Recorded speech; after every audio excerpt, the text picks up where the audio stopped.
Hello everybody and welcome back to Letterbox Book Club. My name is Claire. And I'm Mackenzie. And today we are discussing A Curse for True Love by Stephanie Garber, which is the grand finale of the Once Upon a Broken Heart trilogy. We love it. It's concluded. It's concluded, and I will get up the Goodreads description. Evangeline Fox ventured to the magnificent north in search of her happy ending, and it seems as if she has it. She is married to a handsome prince and lives in a legendary castle, but Evangeline has no idea of the devastating price she has paid for this fairy tale. She does not know what she has lost, and her husband is determined to make sure she never finds out. But first he must kill Jax, the Prince of Hearts. Blood will be shed, hearts will be stolen, and true love will be put to the test in A Curse for True Love, the breathlessly anticipated conclusion to the Once Upon a Broken Heart trilogy. Lovely. And now, before we continue, I know we like to negotiate who goes first for thoughts, feelings, and emotions, but this time I genuinely want you to go first because you've been sitting on this bad boy piece of information a little bit longer than I have, and you were vehemently against or passionately stated that you hated the second book. So I really want to know what your take is on this third book. Thoughts, feelings, and emotions, Kenzie, go. So as I was reading this book, I was really intrigued by all the plot lines and the story that was happening, and I really enjoyed the lost memory trope, and I really resonated with Evangeline, trying to discover her memories and herself, and I enjoyed the way it was written. I hated it. Could have fooled me. It was stupid. I hated it. There could have been some elements that you enjoyed, like what you just stated, but... Yes, no, I do. I stand by what I just said, but I didn't like it. It felt messy. It felt rushed. It felt like every time a solution was found, it was as if Evangeline had to be bamboozled again. Every time she got to a crossroads, it wasn't left or right. It was down the middle. And every time you think you have something figured out, it turns out to be another potion or another curse or something. And it wasn't in a meaningful drive the plot forward way. It was in a, haha, I've done it again. You've been bamboozled, audience. Haha, you'll never guess what's coming next. And it just felt silly and stupid. And I have qualms. I have things to say at the end, but yeah. Ooh, at the end. Okay, cool. Well, yeah. Alrighty, my thoughts, feelings, and emotions. Hashtag too much Apollo. Yeah. I was not expecting his perspective. This book is stripped into three perspectives. Of course, we know Evangeline, Apollo, Jax. There was a lot going on for a third book that, needed to be tied over and resolutions needed to be made. Yeah. For the longest time, I didn't really understand why Apollo was looking for this cuff. But then upon sitting on it, I realized that, the guy's been cursed 3 times, and if he thinks this is going to protect him from magical curses, then you know what? Props to him. Yeah. But that was a bit, I don't know, just out there. Same with the whole Tree of Souls thing. It's do we need it? And I'm just left with a few more questions, in regards to the implications of Jax and Evangeline's relationship, considering he is a fate, immortal, and she's just a human. She's gonna die inevitably. Yes. Unless something, is resolved out of that. Continue. I need to go and get tissue. My nose is running. I didn't realise they were going to paint Aurora as such a villain, antagonist towards, obviously, Jax and Evangeline's relationship. She's just another bitter, jealous, wannabe lover. Truly, the moral of the story is, if the person you love doesn't love you back, just fuck off. Just take the L and call it that's what a day. Really didn't enjoy, especially in this day and age. And I understand that it's, fantasy or whatever, but again, it's another book that has boiled down to, a woman is jealous that she can't have a man, so she's going to ruin him for everyone else. And I don't vibe with that. Yeah, and conversely, we have the same with with Apollo fighting for the love of a woman almost, and what he's willing to do to keep her, etc., etc. See, I almost felt bad for Apollo. Like, because as I said in the second episode, you kind of reminded me of what he did, so that makes sense.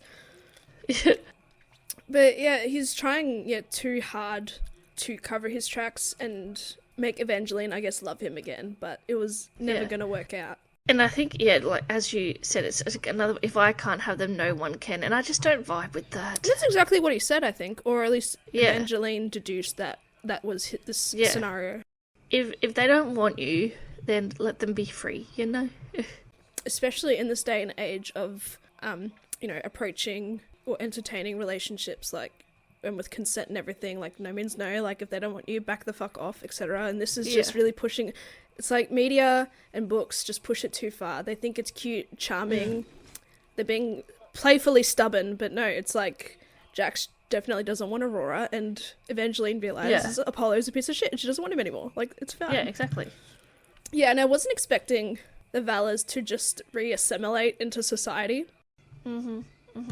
I know a lot of the citizens of the Magnificent North aren't inherently magical in nature, but surely would they not be able to recognize them in some way?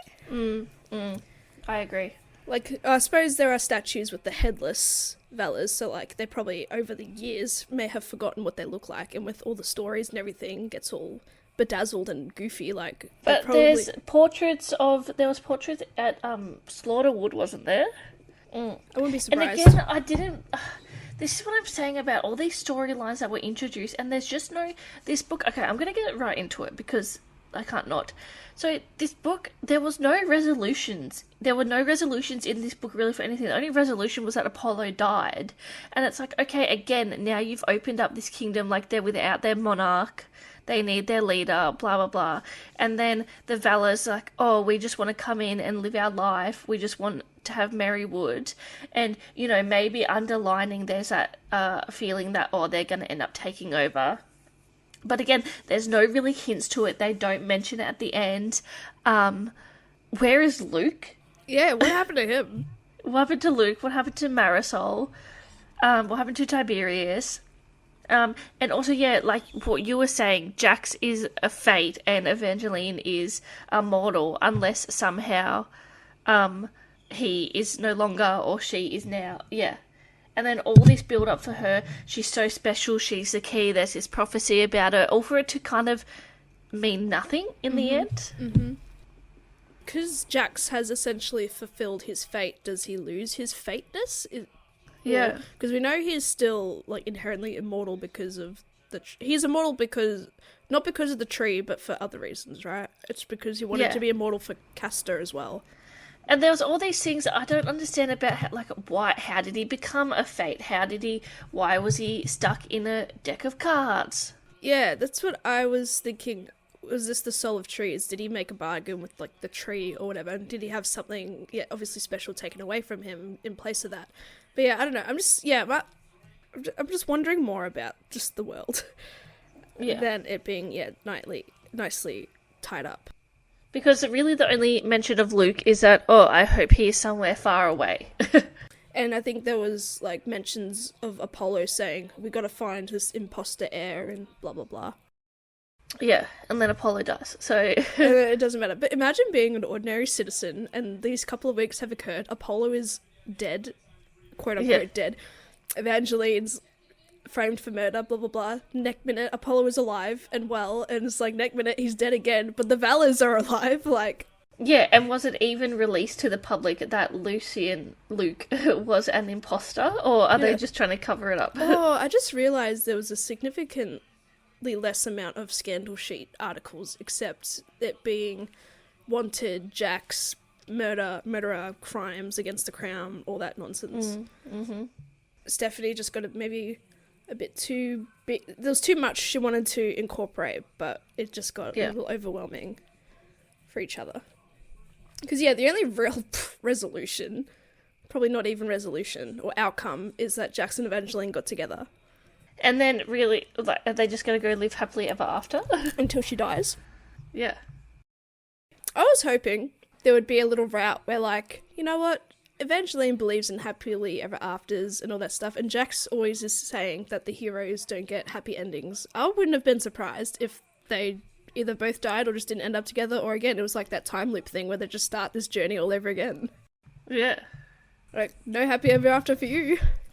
But it's a YA. We've got to have that hope and love and all that symbolism and belief and romance. But yeah, too much Apollo. But I suppose it needed to happen because what can you do with a girl who has no memories, and you'd otherwise then have to rehash information that we've already known. So, but not enough Jax. I feel like Jax probably could have had more povs just because he was always dipping in and out.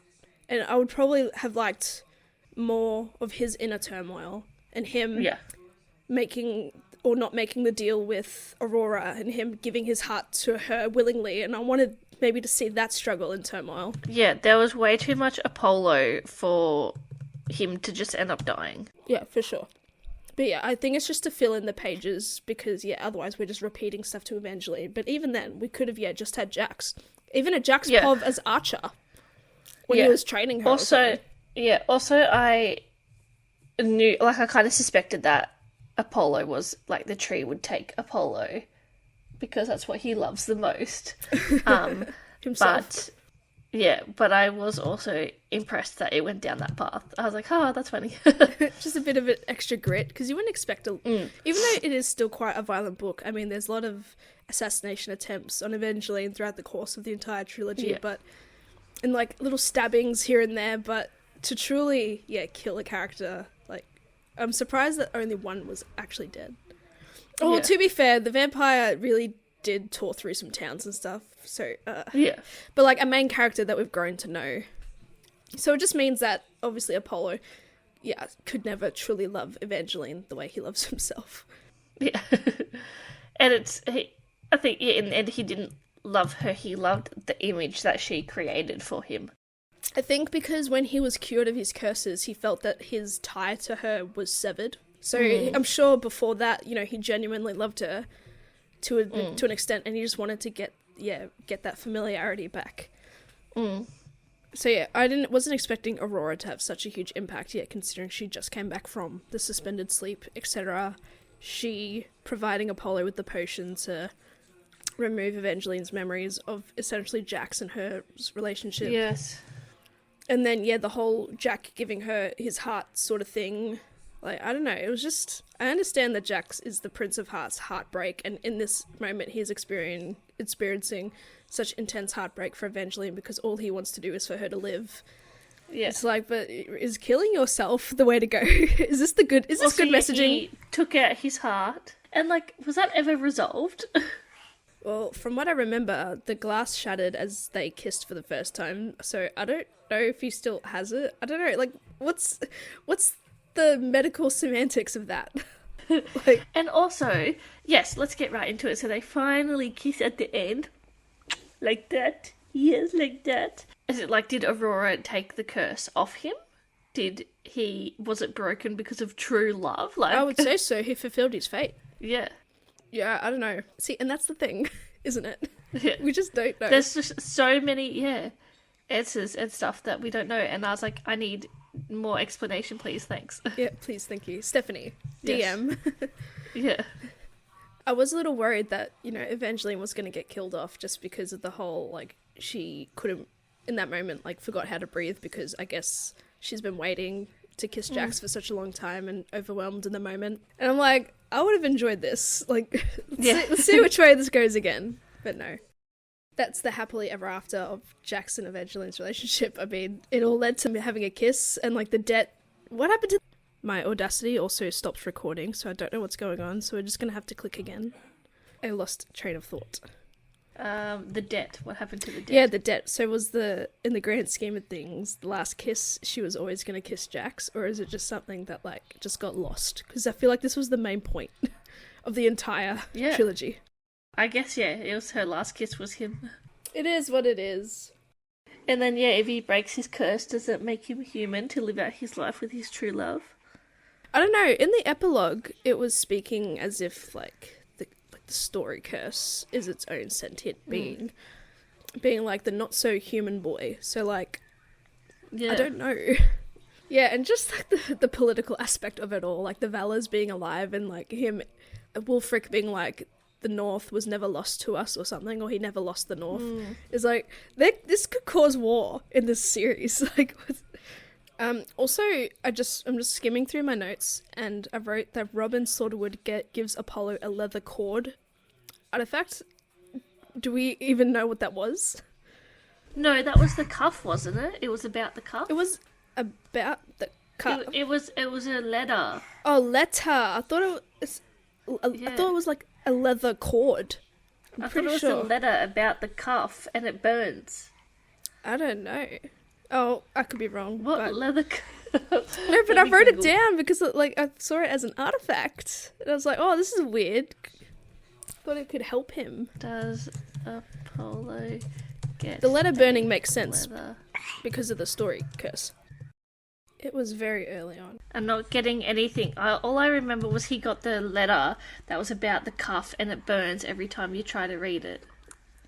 And then, because then Jax puts the cuff on Evangeline so that Apollo can't hurt her.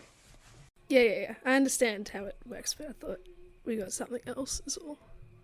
Anyway, it doesn't matter, but yeah, it would have just been another little loose end that just led to nowhere is all. Yeah. How is it meeting Garrick Greenwood, the leader of the House of Heroes? Like, what's the point of him, respectfully? Oh, again, that didn't really amount to anything, did it?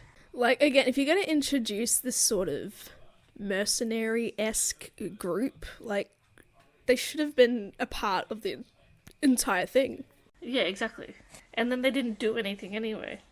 He had a bird that bit her once, yeah. Yeah. They couldn't even track or hunt Jax down. And he was infiltrating the castle. Yeah, he's just too slippery. Also, when Jax infiltrates the castle and trains Evangeline, first of all, I think again he is described as a handsome stranger. So there's another handsome stranger to add to the list. And then also, I mean, Evangeline, all your memories are lost. I understand you're feeling some sort of way, but I feel like she should mention to someone, hey, this random guy broke in, he saved me from the well, and Yeah, no, she was so close to doing it too, to telling somebody about it, but... See, anytime her inner monologuing was like, I know I shouldn't trust this person, or whatever, she just continues to go along with them anyway. It's like, have we not learned from Petra? Have we not learned from book one in its entirety? I just think there seems to be no development in that regard. And then, Jax / Archer teaches her how to fight, and she doesn't really fight. Yeah, ever. I don't know, it's a YA book, who cares? Some, tweens will enjoy it and not have such a critical outlook. Also, we find out, obviously, that Aurora, put the curse on Jax or whatever, and because of the story curse, it has been twisted and turned, and the real curse is not that he'll kill every girl he kisses or whatever, it was that he'll kill, no, wait, stop. Take a breath, try again. If he's your true love, you don't die if he kisses you, but the real curse is that you don't die if you'll never love him. So when he kissed Donatella, it was just telling him that she'll never love him. Yes. I would assume so, yes. So, but because Evangeline loves him and they kiss, she should be dead, no? Exactly, right. I think maybe at that point Aurora had taken it off, or because he was cursed to find his true love. Because Evangeline was his true love, then it's broken. But I just don't understand how you can be a fate and then have a curse put on you. I think maybe could potentially kissing Donatella, knowing that she won't love him, could that have broken the fate curse? No. The fate aspect to it? Why not? What, he fulfilled his curse otherwise? Yeah, but he's kissed other people. Because died. Because I think at that point, they'd have fallen in love with him because he's such a handsome fella, But Donatella didn't see through that shit. I know, but I don't think it worked that way. All right, well then I'm just confused.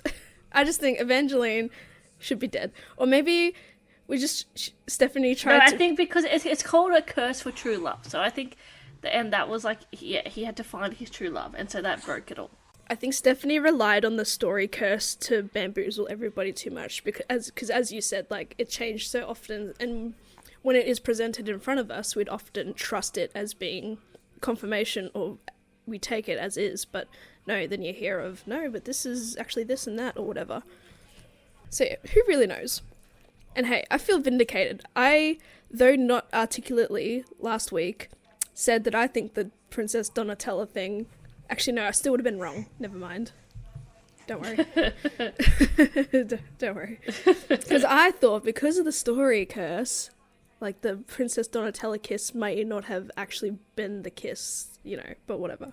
But then I'm confused because he was still hell-bent on going back to her if he had given... Because he thought that was his true love. Okay. So he's like, something went wrong. Like, I need to get her to love me. Okay. Like... Because he probably isn't aware of the true curse, perhaps. So, perhaps a little bit of quick plot stuff. Evangeline, no memories. Apollo, being loving husband, eases her back into royal life, I guess. Yeah, this is what I was saying as well in our last record. Sorry for a ballad of never, whatever it is, ballad of never after. Yeah, a boner. If I was Evangeline, and I understand I have to tell someone something really important, blah, blah, but I'm a princess. Like, I would just deal with it and be a princess. Like, just fuck it all. Just like, I'm rich, I have a hot husband, like, what more can you do? What more do you want in life? I'm living out my fairy tale dream. Later on, that Apollo is trying really hard for Evangeline to not remember anything, because obviously he took her memories and he feels guilty and, you know, doesn't want Evangeline to feel that sort of betrayal. While Evangeline's figuring her brain out, he's trying to convince her to kind of stay in the castle, stay a bit isolated under the guise of her protection. Throughout the first, I guess, half of the book, he's orchestrating assassination attempts on her to kind of get her to feel scared and be wary of everything around her, which is evil in itself, because if you really love someone, you wouldn't do this. And then obviously Jax makes an appearance, poses as a guy named Archer. They train and fight, blah, blah, blah. I thought that was clever. I really enjoyed that. What about it did you enjoy, just for them to have some kind of time? I enjoyed that he's like, I'm Archer. Oh, yeah. Alright, my recording stopped again. So yeah, go on about Archer. I just really enjoyed how he's like, haha, my name is Archer. But also... like, he's taken his heart out, he knows he has to stay away, but also he can't stay away. I feel like these should have been kind of little moments where he thought, oh, maybe Evangeline means something to me. Maybe this is something bigger if I can't stay away even without my heart. And this is where we could have maybe gotten a pop or two about his anguish and what he's feeling. Yeah, that's good. I like that. You know what? You should write a book, Kenzie. Thank you, I will.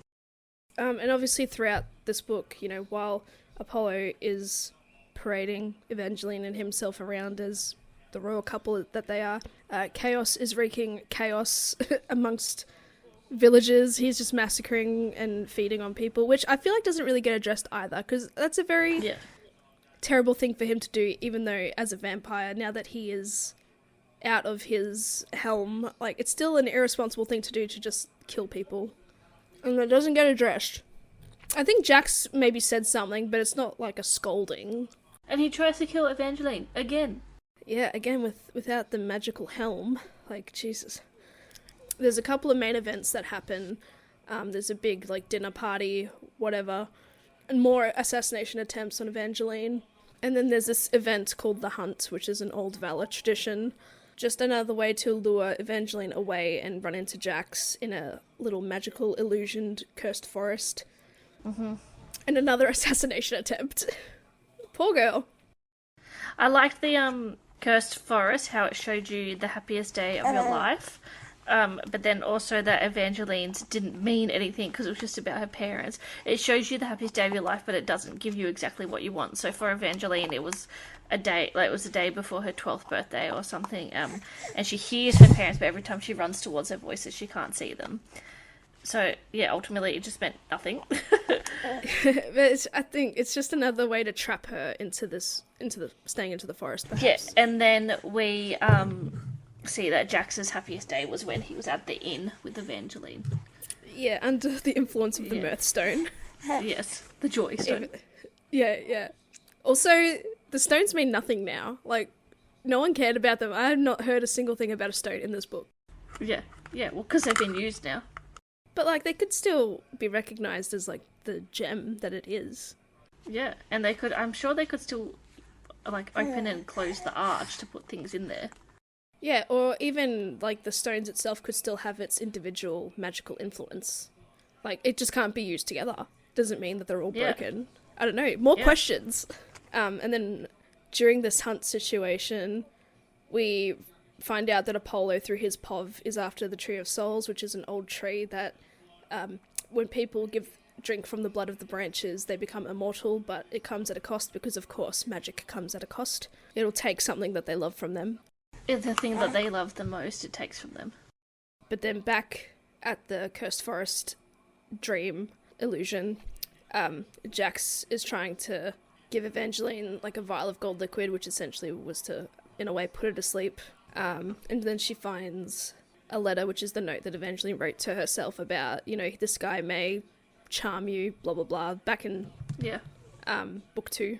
And then Jax once again is gone. And this is where we could have gotten another POV, because, like, he's just bouncing around, bamfing in and out. I don't know what he's doing or what he's up to. Like, we could have had more insight into that. I know.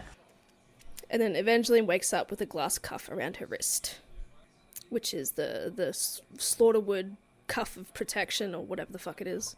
Yes, and so when Apollo tries to... if someone tries to hurt her, it, like, zaps them and causes them pain. And so, for good reason, I guess, Apollo is after it. And at that point, when Evangeline wakes up, she has her memories back, and she remembers Jax, and she remembers how much she loves him, and, you know, the betrayal of Apollo, and all that stuff. And then Apollo and co find her, and they go back to Merrywood. There's a lot of bouncing around between these locations as well. It's either Merrywood, or it's obviously Wolf Hall, or it's just, like, elsewhere. I suppose you've made the locations up, you may as well use them. Put them to good use. Yeah.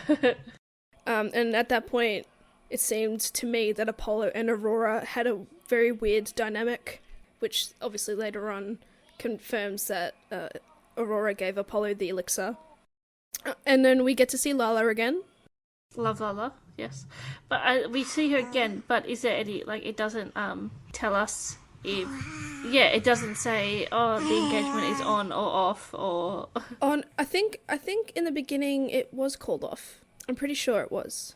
Because of whatever transpired last book. But then Lala's appearance, it doesn't amount to much, because she, I think, pretends to be a guard or something. A guard, to help Evangeline escape, yeah. And all she does is yell at Aurora and yells at Jax, I think. So, like... Oh, she called it off because Dane is back, that shifter. Oh, that's right, her true love. But, like, I didn't realise he was a Valar as well, unless I just missed the whole names of the children. No, I didn't realise as well. I think it's revealed in this. But then also, that storyline doesn't amount to anything really either. Yeah, I don't know.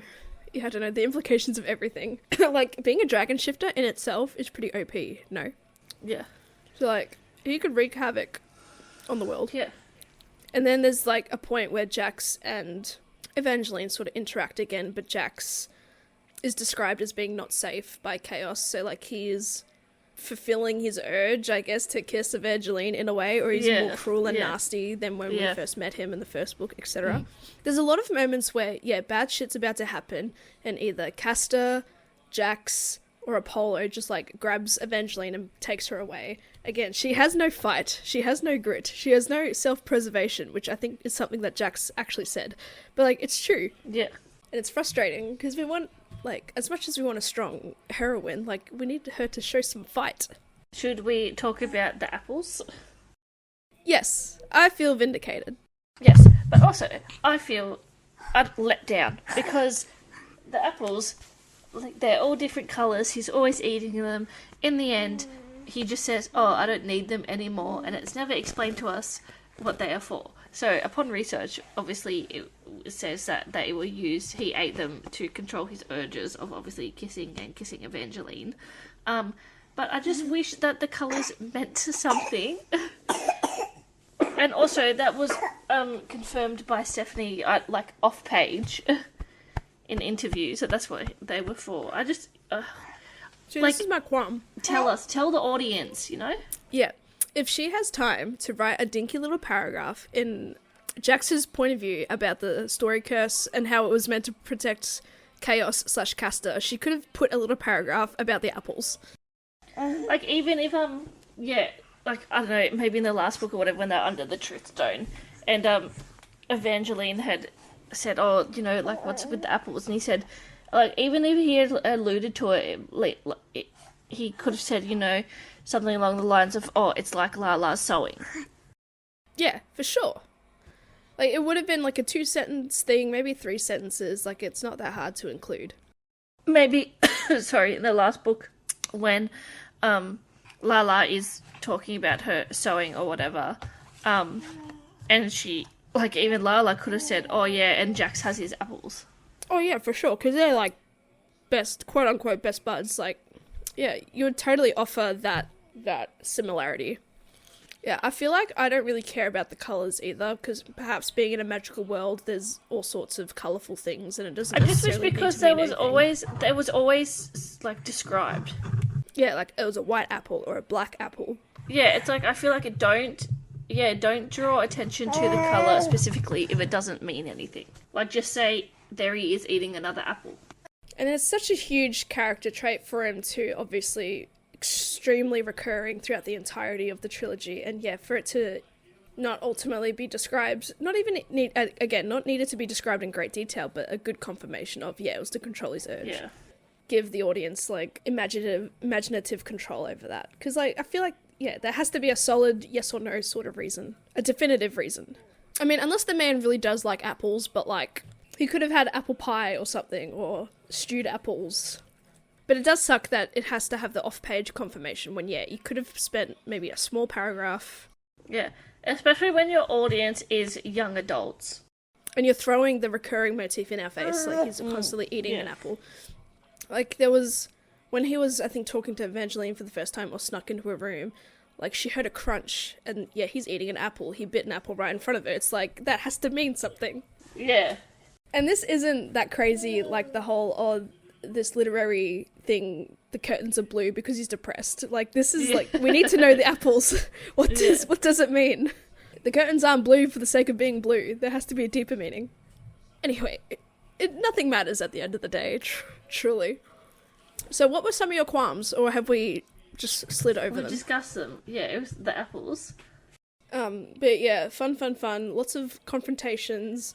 Aurora is being annoying, being an antagonist. She loves Jax. My qualms were, the apples, Aurora, the Valors in general. Yeah. Where is Tiberius? Where is Luke? Where is Marisol? Yep. Is that her name, Marisol? Or am I making it up? Yeah, no, Marisol. And then what's with this tree of... No, the Phoenix tree. The Phoenix tree is fucked now. Oh, the Phoenix tree, yeah. So what does that mean? And also, are we just allowing the Tree of Souls to exist? Yeah, I mean, Wulfric said he can cut it down, but I think it would just solve his immortality. But, like, surely, like, immortality is not worth keeping this evil tree where humans can stumble upon. But I suppose that's where the story curse comes in. Oh, and the whole story curse, like, it's... I understand it's used to protect Wulfric people. Planted it. Yeah. But he's not immortal because he found out that it would take Honora away. Okay, I thought I must have misunderstood then. Anyway, fair enough. Because he was meant to marry someone else, and she gave it to him as a gift because she's like, oh, if he uses it, then Honora's gonna die and he'll marry me. See? Another fucking story of someone loving someone else who doesn't love them back, and you're just trying to fuck with them. Like, what the fuck? Oh, so by the sounds of it then, if he cuts down the tree, there's no ill consequence. Just the guilt of everyone who's sacrificed their life before. Mm-hmm. So Apollo died for nothing. I don't know. It's a conclusion. And then we have that little epilogue where, again, the whole story curse becoming a sentient being and just, like, narrates what Jax and Evangeline, when they leave the little cavern where I don't know where they are, Tree of Souls or the fucking Phoenix tree. Too many important trees. And then, Evangeline's like, I have a question. Jax is like, what? And so she asks about the apples, and then we get that fucking arrogant, I just don't need them anymore. Yeah. See, it's arrogance. Just give us the confirmation. And here are my questions. How did Jax become a Fate? Like, is it a ritual? Is it a blood sacrifice? Is it, like, a deal with an actual deity? And, like, again, the being stuck in a deck of cards, what was that all about? How were they released? And then that week of terror, what was that all about? Yeah, who are the other where fates? is Poison? Who are the other fates? Chaos was under the guise of a fate, even though he was not. I think that's it, for all we know. Or whom that we have met. Yeah, like, what's with the deck of cards situation? Who trapped them? Why are they trapped? I'm saying all this, and before we get too mad, I'm thinking that, like, maybe one of these questions are answered in Caraval. Is it the same universe? Same world? It's the same universe. I think. Or is it like a Dance of Thieves situation where it's same universe, just different stories? Imagine this was like the sequel or a prequel to Caraval or something, and it's like, ugh.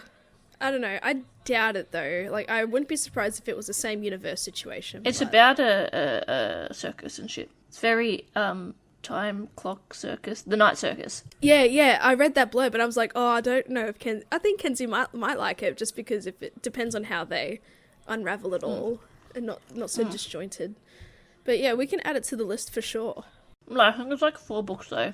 But I'm still gonna be mad at this book and or this trilogy in the meantime, whether or not the answers are out there. That is your right.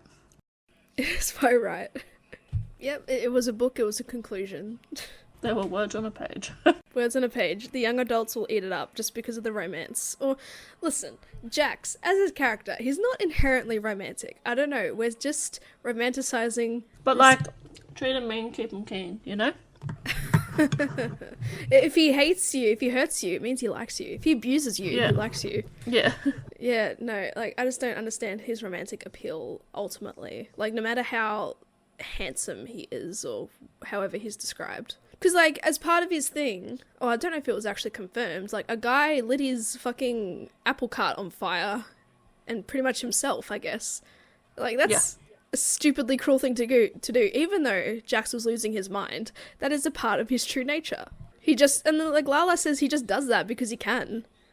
Like, how is any of that romantic, sexy, or good? I don't get it. This is beyond morally grey. He's just cruel and evil. Anyway, do you want to go to the stars that listen, or do you have more to say? No, I was enjoying your rant. Unfortunately, I have nothing else to go off of. That's okay, we can go to the stars. Yeah, I just wasn't expecting it to go this way, and just wasn't expecting the Valors to have such an impact, and... I wasn't expecting it to mean nothing at all. Yeah, we all know Evangeline and Jax were gonna kiss. And then, just the whole being tricked by the author, like, Jack's story was contorted from the story curse and this is the actual thing. But the story curse is still up and about. So, like, surely whatever Aurora's saying was still not true or switched around anyway. I don't know, because there's no way... she started the story.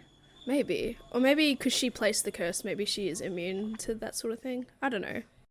Oh well, let's go to the stars that listen. Stars that listen. For those of you who don't know, this is a segment we do at the end of the podcast where we find a 1-star review and a 5-star review that we resonate with, and we start with the 1 stars because we like to end on a positive note. So my 1 star is, in all caps, no, this isn't what we wanted, Stephanie Garber. Ooh, I saw that. Alright, my 1-star review is, I waited for Everjack's 10 months, and this is what I got. There is so much Apollo, it's made me sick. Girl, no one likes Apollo. We don't want to see him, but the half the book is just about him. What the fuck? And then I had another one just for some fun.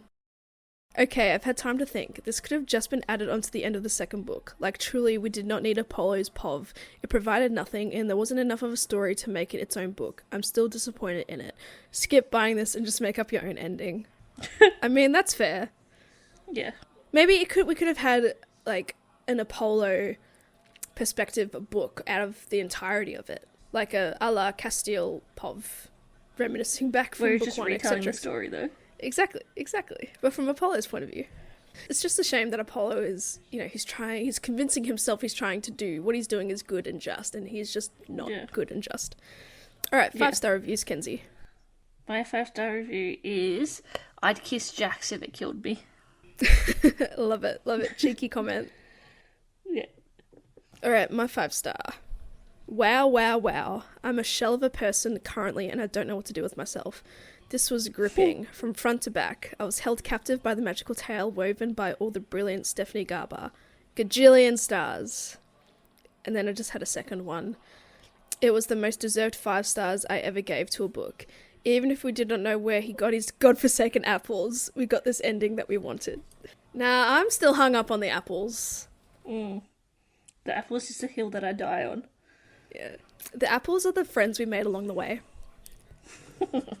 Are the apples in the room with us right now? Alrighty, and with that... Oh, well, thank you everybody for listening. As always, catch us on the gram, letterbox_book_club. From there, all of our links are in our link tree in the bio. Yes, leave your thoughts, feelings, emotions about this trilogy, perhaps about this book in particular. Did you like Apollo Pov? Were you bamboozled about the apples? Let us know. Yeah. Do you know where Luke is? Yeah, where's Marisol? Hashtag fuck where's Kate? Where's Marisol? Oh my god. Where's Marisol and where's Luke? They deserve better. No, they don't. Yeah, Marisol. I'm concerned about Luke and his bloodlust. Yeah, like, maybe I'm just gonna assume he's back in Chaos's little vampire society. Yeah. Dungeon, yeah. And I'm going to assume Marisol is back in Valanda, just being mopey about she's losing her opportunity to be a princess. Yeah. Maybe she becomes a scandal sheet writer. You know what? Making up your own ending is actually so much fun. What happened to Kristoff? What happened to everybody? Anyway, doesn't matter. Doesn't matter. Next week we will be reading / discussing Flawless by, I forget the author. Elsie Silver. This is the Chestnut Springs series. Mm-hmm. I believe. Yeah, and if you're into that, I think from what I've read, it's like Cowboys homestead situation. Yeah, and also her next series is going to be about single dads. Oh, cool. We love a bit of diversity. Yeah. So yeah, keep an ear out for that if you're interested. And yeah, we'll see you next time. Thanks for listening. Yeah, actually, I just realised, sorry, don't say goodbye yet, that I feel like the Elsie Silver stuff is going to be a bit of a departure to what we usually do, because that's going to be like a modern romance. Oh, yeah. Oh, we'll see how that goes. Fantasy. Yeah. I mean, it'd be a good palate cleanser. Yes. I think from what we always read in terms of the modern fantasy is that it's so a bit repetitive, too pop culture referencey, and that can be in a way unappealing. But yeah, it'll be definitely a step away from the likes of like Tessa Bailey and Ellie Hazelwood, so it'd be nice to get an extra perspective on things. Mm-hmm. I'm just looking forward to the cowboy homestead vibe. Yeah, I love a cowboy. It's giving like Yellowstone / what is it, Virginia River? Oh yeah, Virgin River. Virgin River, that's it. Yeah. I'm getting those sort of vibes, and I'm so keen. It's also giving like F1, but bull riding. It's giving Throttled, but Western. Yeah. Anyway, catch us next week on the Flip Flop. Bye everyone.